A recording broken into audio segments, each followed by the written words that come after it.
नमस्कार। ये जो वीडियो है, इस वीडियो में बीपीएससी 69th का जो मेंस है, उसको लेकर के है। और बीपीएससी 69th मेंस में का एग्ज़ाम, जैसा कि आप जानते हैं कि 3 जनवरी से शेड्यूल है। जीएस का पेपर और एसए के पेपर वगैरह जो कुछ भी ये हैं, उसको लेकर के आपका एग्ज़ाम का डेट शीट आ चुका है। आप उसको लेकर के बिल्कुल सीरियस होंगे।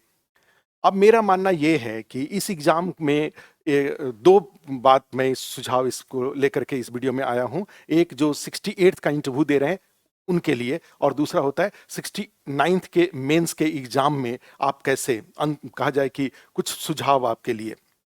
अब कम से कम 12-13 दिन का टाइम है। इस 12-13 दिन के टाइम में आप क्या कर सकते हैं? आप जानते हैं कि आपके चैलेंजेस, मुख्य रूप से आपके चैलेंजेस 3 हैं। एक चैलेंज है जीएस पेपर 1 का, दूसरा जीएस पेपर 2 का और तीसरा है एसए का। ऑप्शनल एज़ सच बहुत बड़ा चैलेंज अब बीपीएससी में नहीं रह गया है। तो ये जो 3 चैलेंज है, उसका रिवीजन आप कैसे करेंगे? तो जीएस पेपर 1 में आप जानते हैं कि आपका हिस्ट्री कल्चर और जो करंट अफेयर्स है और डीआई है। तो डीआई का अब यहाँ पर ये है कि आपका अप्रोच, हमेशा ध्यान रखिए कि जो जीएस पेपर 1 में या जीएस पेपर 2 में जो शॉर्ट नोट्स आ रहे हैं, और तो इस शॉर्ट नोट्स को कैसे आप अप्रोच करेंगे, और उसके बाद फिर फुल लेंथ क्वेश्चन आता है। पहले शॉर्ट नोट्स लिखें कि पहले फुल लेंथ क्वेश्चन लिखें। एक तो ये चैलेंज है। तो मुझे लगता है कि अगर कई बार दिक्कतें इस बात की हो रही हैं, पिछली बार 68 के आधार पे बता रहा हूँ, जो कैंडिडेट से मैं बातचीत किया उसके आधार पे, कि कई लोग शॉर्ट नोट्स लिखने में ही उनका ज़्यादा समय लग गया, ज़्यादा वर्ड्स उन्होंने यूज कर लिया, और उसका इम्पैक्ट ये हुआ कि जीएस पेपर 2 में शॉर्ट नोट्स के 15 शॉर्ट नोट्स और 5 फुल लेंथ का, जब 5 फुल लेंथ लिखने का टाइम आया तो उनके पास टाइम कम हो गया, और कई कैंडिडेट के थे जिनके फुल लेंथ क्वेश्चन एक एक डेढ़ डेढ़ 2 फुल लेंथ क्वेश्चन छूट गए। अब सोच के देखो, 38 इंटू 2 या 38 और 36 अगर छूट जाता है तो फिर वो पेपर जीएस पेपर 2 में मार्क्स कम आ जाएगा। तो ऐसी स्थिति में आपका स्ट्रेटजी क्या होगा? अगर आप बहुत ज़्यादा लिखने के, जैसे मेंस के एग्जाम के पहले जो राइटिंग प्रैक्टिस अगर आपने किया है, और अपने शॉर्ट नोट्स को अगर आप 100 शब्द, मैक्सिमम 100 वर्ड्स तक अगर आप कंट्रोल कर सकते हैं, तो आप 100 वर्ड्स का आप शॉर्ट नोट्स पहले लिखिए। ठीक है? और उसमें क्या होगा, 100 वर्ड्स में शॉर्ट नोट्स लिखने के लिए आपको जैसे 2-2 पेज दे रहा है बीपीएससी शॉर्ट नोट्स लिखने के लिए, तो ऐसी स्थिति में क्या करेंगे, पूरा 2 लाइन लिखा और एक बड़ा-सा डायग्राम बनाया। डायग्राम से 2 फायदे होते हैं, एक स्पेस कवर होगा और दूसरा विजिबिलिटी बढ़ जाएँगे। जब मॉनिटर पर जब एग्जामिनर कॉपी चेक करेंगे, तो उनको जो जो शॉर्ट नोट्स में चाहिए वो उनको ईज़िली दिख जाएगा और आपको वो मार्क्स देंगे। ठीक है? तो एक पेज पे 2 लाइन लिख करके एक बड़ा-सा डायग्राम बना दिया और दूसरे पेज पे 2-3 लाइन लिख करके शॉर्ट नोट्स को कंप्लीट कर लिया। ठीक है? तो इस तरीके ये अप्रोच अपनाते हैं तो 5 जो शॉर्ट नोट्स है उसमें ज़्यादा टाइम आपको नहीं लगेगा। हमें लग रहा है कि 20-25 मिनट, 5-5 मिनट में एक-एक शॉर्ट नोट्स खत्म हो जाएगा। 25 से 30 मिनट में आपका शॉर्ट नोट्स कंप्लीट हो जाएगा। फिर आपके पास टाइम रहेगा, 2.5 घंटे का टाइम रहेगा 5 क्वेश्चन को, और उस 2.5 घंटे में अगर हर क्वेश्चन में आधे-आधे घंटे लगाते हैं तो आपका पाँचों शॉर्ट नोट, पाँचों जो फुल लेंथ क्वेश्चन है वो हो जाएगा। तो टाइम मैनेजमेंट है। बड़े क्वेश्चन भी लिखने जा रहे हैं तो उसमें भी कोशिश यही होनी चाहिए कि जहां भी जैसे ऑब्जेक्टिव्स लिखना है, क्वेश्चन में 4 पार्ट है, चारों पार्ट को आपने आइडेंटिफाई कर लिया, 3 पार्ट है, तीनों पार्ट को आइडेंटिफाई कर लिया, उसका इंट्रोडक्शन। फिर यहाँ पे एक और बात अभी रैंडम याद आ रहा है मुझे कि शॉर्ट नोट्स में इंट्रोडक्शन नहीं होता है, शॉर्ट नोट्स में कंक्लूजन नहीं होता है। शॉर्ट नोट्स दिया ही जाता है एकदम फैक्ट को टेस्ट करने के लिए, कॉन्साइज वे में आपको ओपिनियन को व्यक्त करने के लिए। तो उसमें कभी इंट्रोडक्शन नहीं लिखेंगे, कंक्लूजन नहीं लिखेंगे, जो बात है उसको सीधे लिख देंगे, अदरवाइज बातें रिपीट होंगी, रिपीट होना अच्छी बात नहीं है।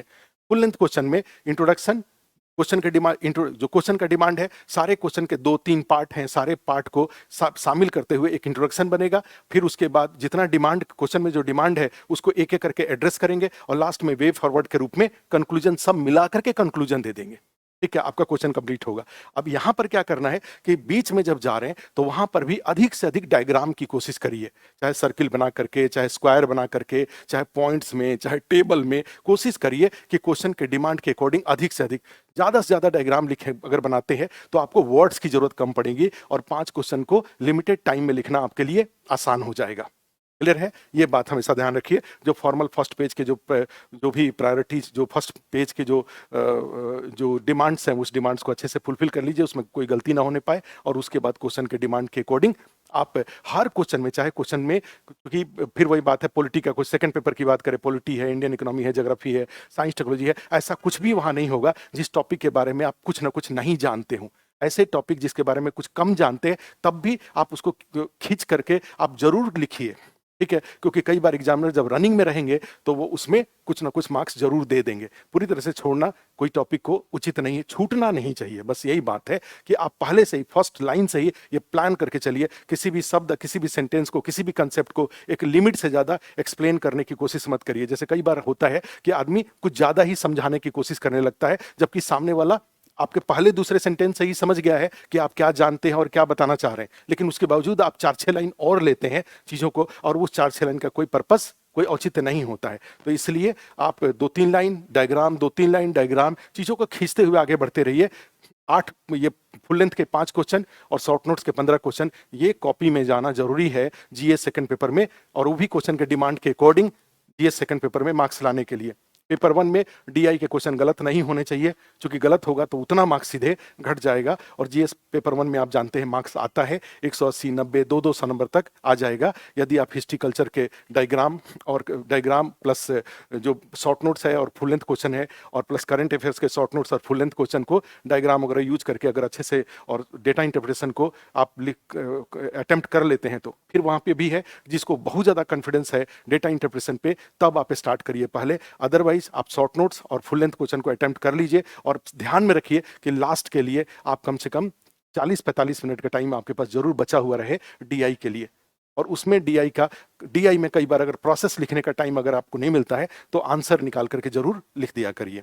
ये एक बीपीएससी 68 के लिए आपका। और अभी के टाइम पे जो भी आपके पास नोट्स है, वो नोट्स आपका, आप कोशिश करिए कि उसका डायग्राम बना बना करके उसका रिवीजन करिए। जो आपके पास मान लीजिए अस्थाई इसका नोट्स है, इकोनॉमी का, ऑर्गेनिक फार्मिंग का, लैंड रिफॉर्म का, use of science and technology in agriculture का, या एग्रीकल्चर प्रोड्यूस मार्केटिंग का, तो इसमें एक पेज रखिए और उसके सारे इंपॉर्टेंट इशू को एक पेज में ले आइए। यानी 4 पेज की चीजों को एक पेज में ले आइए, एक पेज को बार बार लिख करके उस पर दिमाग में उसको सेट करिए, जिससे कि एग्जाम हॉल तक वो कंटेंट जा सके। ठीक है, और एग्जाम हॉल में भी क्वेश्चन के डिमांड में कभी कुछ पढ़ने के दौरान भी और लिखने के दौरान भी कभी भी सोना चांदी ना इकट्ठा करने की कोशिश करिए, ना सोना चांदी वहां लिखने की। साधारण शब्द, क्वेश्चन के डिमांड को साधारण कंसेप्ट के साथ जो भी कंटेंट याद आ रहा है अगर उसको लिख देंगे सही ढंग से, सफिशियंट अगर कंटेंट अगर वहां पे होगा, सोना चांदी नहीं भी होगा तब भी आपको सफिशियंट मार्क्स मिल जाएगा। और मार्क्स मिल जाएगा 450 मार्क्स, 9 समय 450 मार्क्स, 460, 470, इस तरीके से मार्क्स लाना है।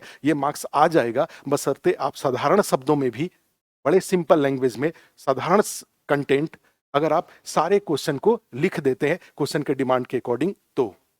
ठीक है, तो ये इस वीडियो में इतना ही। हाँ, ये जो 68th के इंटरव्यू देने वाले लोग हैं वो जा करके अब लास्ट वीक में 68th पर जरूर फोकस कर जाइए। लेकिन अगर 8 जनवरी से ही अगर आपका इंटरव्यू है, 8, 9, 10, 11 के आसपास इंटरव्यू है, तो भी इंटरव्यू के लिए भी थोड़ा बहुत माइंड जरूर देते रहिए, क्योंकि अल्टीमेटली 69th का मेंस पास करने के बाद भी तो इंटरव्यू पर ही पहुंचेंगे, और ऑलरेडी आप इंटरव्यू में पहुंचे हुए हैं। तो इसलिए अपने टाइम को 68th के इंटरव्यू के लिए भी अपने, कहा जाए कि उसको भी नेग्लेक्ट मत करिएगा 69th के मेंस के लिए।